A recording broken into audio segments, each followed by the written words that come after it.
글로벌 증시 그야말로 질주를 하고 있습니다. 중국 증시 말할 것도 없고요. 미국 증시 좀 탄력이 둔화되긴 했습니다만 상당히 긍정적인 흐름은 유지해가고 있습니다. 메리츠 종금증권 여의도 금융센터 김성훈 과장과 함께 말씀 나눠보겠습니다. 과장님 안녕하십니까? 안녕하십니까? 네. 지금의 이런 좋은 분위기가 정말 글로벌 버블 우려를 확실히 뛰어넘어서 계속해서 이런 추세를 이어갈 수 있을지 상당히 궁금합니다. 강달러로 인해서 미국의 실적 기업들 상당히 어려움을 겪을 것이다 얘기를 했었고요. 실제로 뭐 다우존스 지수나 S&P 500 지수 편입된 종목들 보면은 그러니까 해외 비중이 큰 기업들은 확실히 그 영향을 받는 모습이거든요. 네. 근데 나스닥 일단은 실적들이 좀 좋게 나오면서 사상 최고를 지금 경신한 모습을 보였어요.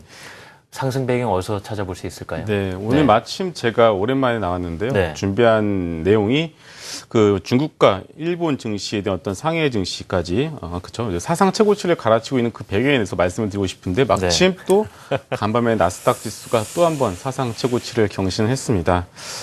뭐 상해 증시 상승 배경을 다시 한번 살펴볼 필요가 있을 것 같아요. 네. 잘 아시겠지만 뭐 풍부한 유동성 그리고 일당 체제에서 정부 정책의 어떤 기대감들이 상당히 강하게 작용을 하고 있고 또 지방 정부의 부채가 점진적으로 해결이 되고 있는 상황에서 1대1로 AIIB 이런 식으로 어떤 개발에 대한 어떤 충분한 모멘텀을 던져주고 있는 것이 상해 증시의 어떤 상승세의 중요한 배경이라고 볼 수가 있는데. 이 최근에 중국 증시에 대한 뉴스를 보시게 되면은 이런 뉴스들이 나오고 있습니다. 뭐 다니던 직장을 때려치우고 전업 투자자 나서는 어떤 개인 투자자들이 많이 나오고 있다. 좀 이거 때문에 뭐 과열에 대한 얘기들을 많이 하고 계시는데요. 일은 하면 좋을 텐데 왜 그만두고 이게 2007년에 우리나라 고점대 징후랑 좀 비슷하다는 어떤 그런 것들 때문에 이런 어떤 우려감이 나오는 것 같습니다. 그런데 좀 다르게 생각을 해보실 필요가 있을 것 같아요. 자, 전에는 자고 일어나면 우리가 확인했던 것이 바로 미국 시장이 올랐는지 떨어졌는지 여부였습니다. 그런데 이제는 바뀌었어요. 이제는 웨스턴, 즉 유럽과 미국 사람들이 일어나면은 중국 증시가 올랐는지 떨어졌는지를 보고 있다고 합니다. 그 얘기 뭐냐면은 최근에 올해 들어서 우리나라 MSCI 코리아 인덱스 지수와 우리나라 코스피 지수의 어떤 비교 관계를 보시게 되면은 과거에는 MSCI가 먼저 선행을 하고 코스피가 따라가는 어떤 그런 내용 나왔었는데 올해부터는 오히려 그러니까 코스피 지수가 먼저 선행을 하고 MSCI 인덱스가 뒤따라오는 그런 모습들이 나오고 있습니다. 결국 앞서 말씀을 드린 것처럼 아시아 시장을 먼저 본다라는 뜻이겠죠. 그렇기 때문에 자 지금 뭐 중국 증시 버블 맞습니다. 일부 기술 종목들의 퍼가 220을 넘어가고 있어요. 나스닥 닷컴 버블일 때가 퍼가 165였으니까 뭐 버블은 맞다고 보여지는데 그렇지만 그 중국 시장의 상승 배경 아까 말씀드린 부분과 함께 어차피 중국은 중국 일당 체제에서 정부가 이끌고 있는 상황이고 그리고 서구와 다른 것이 무엇이냐면은 밑에서 든든하게 받쳐주는 어떤 수급 세력들이 대부분이 미국 같이 뭐 대형 IB가 아니라 대부분의 소규모 전문 투자자들이 밑을 든든하게 받치고 있다는 것이 가장 큰 차이점이라고 보시면 될 것 같습니다. 자, 그렇기 때문에 현재 뭐 상승으로 벌어진 이격에 대해서 가격 조정이든 기간 조정이든 그런 쉬어간 흐름들은 언제든지 나올 수 있겠지만 장기적인 추세는 여전히 변함이 없다라고 보시면 될 것 같습니다. 예. 장기적인 추세는 변함이 없다. 좀 더 자세히 들어볼까요? 지금 미국 증시 외에 좀 일본과 중국 증시 상당히 주목을 하고 있는데 뭐 중국 같은 경우에는 뭐 지준율 인하에서 추가 부양에 대한 기대감이 상당히 시장에서 환호하고 녹아든 부분 아니겠습니까? 자, 중국 증시와 일본 증시 따로 나눠서 일단 먼저 상해 증시 이 추세 어떻게 될 것인가 또 이야기를 나눠보겠습니다. 뭐 상해 증시도 방금 말씀을 이제 드렸다시피 뭐 계속 간다라고 봐야 될 것 같고요. 특히나 일본 증시도 이번에 2만 포인트를 강하게 돌파를 했죠. 그리고 나스닥도 마찬가지고요. 결국 글로벌 증시가 왜 이렇게 강하게 올라가고 있는지 버블은 아닌지에 대해서 그 이유에 대해서 말씀을 드리고 싶은데 일단 일본 먼저 말씀드리도록 하겠습니다. 처음 아베노믹스를 실시했을 때 아마 많은 분들이 기억하실 것 같아요. 상당히 많은 수의 이코노미스트들이 아베노믹스 실패한다라고 얘기를 했습니다. 솔직히 아베노믹스뿐만은 아니죠.